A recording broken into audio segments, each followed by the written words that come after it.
Bharatiya Janata party द्वारा Nagaur seat पर ज्योति मिर्धा को टिकट दिए जाने के बाद एक नेता की चुप्पी और अंदर खाने जो रणनीति चल रही है, उसने कहीं ना कहीं कई नेताओं को सकते में डाल दिया है। सबसे हैरानी की बात यह है कि जब से ज्योति मिर्धा को टिकट मिली है, तब से बीजेपी के वो नेता किसी भी सार्वजनिक जगह पर नहीं देखे गए। आज हम बात कर रहे हैं पूर्व सांसद, पूर्व केंद्रीय राज्य मंत्री CR चौधरी की, क्योंकि ज्योति मिर्धा को जब से भारतीय जनता पार्टी ने लोकसभा का टिकट दिया है, तब से CR चौधरी कहीं नजर नहीं आ रहे। तो CR चौधरी किन कामों में व्यस्त है, क्या कोई रणनीति बन रही है, इसे लेकर किसी का आधिकारिक बयान तो नहीं है, लेकिन राजनीति में अगर कोई नेता 4-4, 5-5 दिन पब्लिकली नहीं रहेगा तो फिर अंदाजे लगाए जाएंगे, वो भी उस स्थिति में जब लोकसभा का टिकट नागौर का दिया जा चुका हो और पूर्व सांसद CR चौधरी नागौर की ही राजनीति करते हैं। ऐसे में अब कयासों का बाजार धीरे धीरे गर्म हो रहा है। दो तरह की चर्चाएं नागौर व मारवाड़ में हो रही है। एक चर्चा ये कि क्या गठबंधन होगा, दूसरी चर्चा ये कि क्या कोई बी प्लान भी बना रखा है। तो ये चर्चा दो तरह की जो चल रही है, इसमें घूम फिरकर बात वही है कि हर हाल में ज्योति मिर्धा को घेरने की कोशिश की जा रही है, लेकिन ऐसा लगता है कि ज्योति मिर्धा को घेरना इस बार बड़ा मुश्किल काम है। शुभ चिंतक ज्योति मिर्धा के कांग्रेस में भी अभी भी है और उस कारण से जो राजनीतिक परिस्थितियां है वो ऐसी है कि ये गठबंधन होगा या नहीं होगा, इस पर सस्पेंस कम होने की बजाय रोजाना ज्यादा बढ़ रहा है। और दूसरी तरफ CR चौधरी की पब्लिकली मौजूदगी नहीं होना, यह भी एक सवाल है कि CR चौधरी जैसे नेता आखिर है कहां। उन्हें पार्टी ने फिर से संगठन में दायित्व दिया, ज्योति मिर्धा को उपाध्यक्ष बनाया, उन्हें भी बनाया, संगठन ने फिर से उन्हें अवसर दिया। इस स्थिति में अब CR चौधरी है कहां, ना तो वो कोई मीटिंगों में देखे जा रहे, ना वो किसी कार्यक्रम में देखे जा रहे। तो उनका प्लान क्या है, क्या वो अपने राजनीतिक भविष्य को सेट करने की कोशिश कर रहे हैं या कोई और बड़ी प्लानिंग है। क्योंकि देखिए, राजनीति में एक नेता के एंट्री लेने से कितने बदलाव होते हैं, ये नागौर में देख लीजिए आप। एक ज्योति मिर्धा बीजेपी में आई है और सब जगह खलबली मची हुई है। भला ज्योति मिर्धा ऐसा क्या खा रही है या किसी का क्या लेके जा रही है जो इतना बसड़ मची हुई है। ओपनली कुछ नहीं है, लेकिन सब कुछ अंदर खाने हैं और अंदर खाने सब कुछ चल रहा है। ऐसा नहीं है कि कुछ नहीं चल रहा है, वो सारी गणित, सारे राजनीतिक दांव, सब कुछ चल रहा है। विधानसभा चुनाव में चला था, हम सब ने देखा, और इसी कारण से बीजेपी यहां से चुनाव स्लिप कर गई बुरी तरीके से। जबकि बीजेपी का गढ़ रहा है नागौर की सीट पर बीजेपी लगातार जीत रही थी। इस चुनाव में ऐसा क्या हुआ कि बीजेपी अचानक ऐसे हार गई? ऐसी कौन सी बुरी स्थिति थी जब मोहनराम चौधरी चुनाव जीत सकते थे, जो अचानक नेता बने, RSS में वो काम करते थे, ज्यादा पब्लिकली उनकी कोई डीलिंग भी नहीं थी, और मोहनराम चौधरी एक नारे से नागौर में एक ही आको जीते गो मोहन काको, उस ट्रेंड से जीत गए। तो ज्योति मिर्धा क्यों चुनाव नहीं जीत पाई? बहुत सारे कारण थे। हालांकि अब उनको कोई, जब बीजेपी के लोग ही ओपन नहीं बोल रहे हैं तो अपन भी ओपन नहीं बोल सकते। लेकिन कारण क्या है ये सब समझते हैं, क्या परिस्थितियां थी, कौन क्या कर रहा था। ठीक वैसी स्थिति अब लोकसभा में आ गई।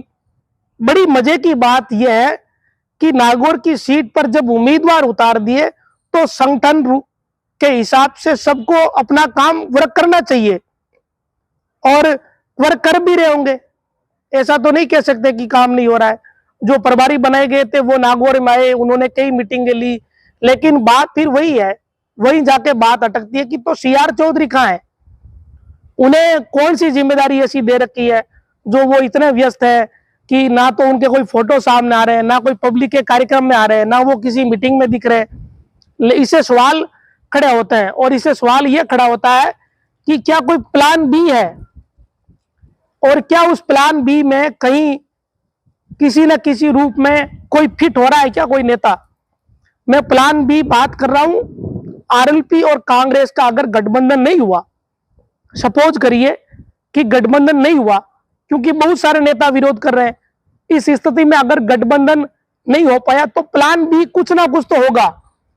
और उस प्लान बी में क्या कोई ऐसा नेता है नागौर का जो प्लान बी में फिट हो रहा है, यह सवाल है।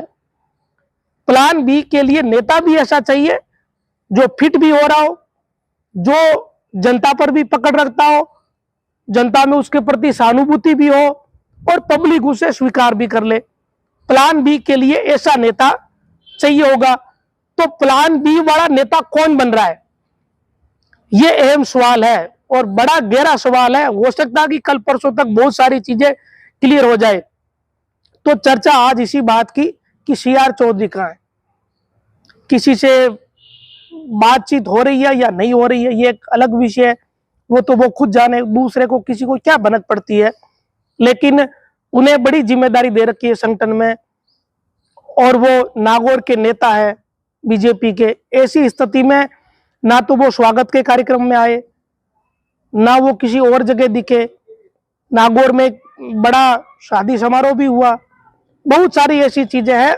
इस स्थिति में अगर सीआर चौधरी नागौर नहीं आ रहे हैं या कहीं दिख नहीं रहे, तो इससे सवाल खड़े होंगे, क्योंकि उनके पास जिम्मेदारी बड़ी है, वो नेता बड़े हैं, और वो केंद्र में मंत्री रह चुके। ऐसा व्यक्ति अगर 4-4, 5-5 दिन किसी सार्वजनिक जगह पर वो नहीं दिखे, तो फिर ऐसा लगता है कि कहीं ना कहीं कुछ ना कुछ तो है। अब ये है क्या, इसका जवाब अभी नहीं मिल रहा। तो कुल मिला के घूम फिर कर बात वही है कि ज्योति मिर्धा को घेरने के लिए ऐसे ऐसे प्रयास हो रहे होंगे जिसकी कल्पना नहीं की जा सकती। लेकिन इस बार मामला अलग है। ज्योति मिर्धा ने जो कहा था कि मेरा आटा मत निकालना, क्योंकि ये चुनाव मोदी का चुनाव है, और यहां अगर कुछ हो गया तो फिर आप समझिए कि जिन जिन लोगों का उसमें नाम आएगा कि साहब ये करने वाले हैं, तो बीजेपी का जो आला कमान है वो कांग्रेस के आला कमान की तरह नहीं है। वहां सीधा नंबर कटता नहीं है, सीधे जीरो पे लाके खड़ा कर देते हैं। अब पता नहीं कौन क्या कर रहा है, इसका बारे में तो हम कह नहीं सकते कि कोई रणनीति बना रहा है या नहीं बना रहा, किसी के मन में क्या है, मन की बात कौन जाने। लेकिन कुछ ना कुछ तो है, प्लान बी है। ऐसा लग रहा है कि कोई प्लान बी बना रहा है, और उस प्लान बी में कोई नेता फिट हो रहा है उस सांचे में। तो ये प्लान बी है क्या, ये शायद अभी उसमें समय लगेगा, 1-2-3 दिन भी लग सकते हैं क्लियर होने में। कुल मिलाकर घूम फिर कर बात यही है कि हनुमान बेनीवाल के बारे में तो सबको पता है कि वो दिल्ली गए हुए हैं, वो अपनी पार्टी को फिर से मजबूत करने की कोशिश कर रहे हैं, उन्हें हर हाल में वापस गठबंधन करके सेट होना है। तो ये चीजें तो ओपन है, लेकिन सीआर चौधरी कहां है, ये सवाल अभी बना हुआ है। हम भी ढूंढ रहे हैं जवाब, आप भी ढूंढिए। अगर आपको जवाब मिल जाए तो मुझे बताना, और मुझे इसका जवाब मिलेगा तो मैं आपको जरूर बताऊंगा। लेकिन वीडियो को खत्म करते करते एक बात बता देता हूं, ऐसा प्रतीत हो रहा है कि इस बार पार नहीं पड़ेगी। अब जो हालात बन रहे हैं उसमें ऐसा लग रहा है कि पार पड़ने वाला मामला अब है नहीं, ये मामला सीधा सीधा पीएम के चुनाव का है। यह चुनाव इस तरीके का है कि इसमें आप गोटियां इधर उधर फिट कर नहीं पाओगे, और अगर ये फिट कर दी और किसी को पता चल गया, अमित शाह, मोदी, उस स्तर पर, तो फिर बात इतनी उन नेताओं के लिए खराब हो जाएगी जिसकी उन्होंने कल्पना भी नहीं करी होगी, ये मुझे लगता है। घूम फिरकर बात वही है कि इस बार ज्योति मिर्धा अब तक तो आगे है कई कदम। चाहे राजनीतिक दांव की बात करो, कांग्रेस में भी उनके लोग, ऐसा लगता है वो इसलिए लग रहा है कि हनुमान बेनीवाल का विरोध हो रहा है, संगठन विरोध कर रहा है कि गठबंधन नहीं किया जाए। बीजेपी में तो लोग है ही, तभी तो वो टिकट ले आई, प्रदेश उपाध्यक्ष भी उन्हें बनाया, लेकिन कुछ नेता इससे डाउन हो गए। अब उनको लेकर तमाम तरह के कयास है, और कोई जानकारी रहेगी तो मैं आपके साथ जरूर साझा करूंगा।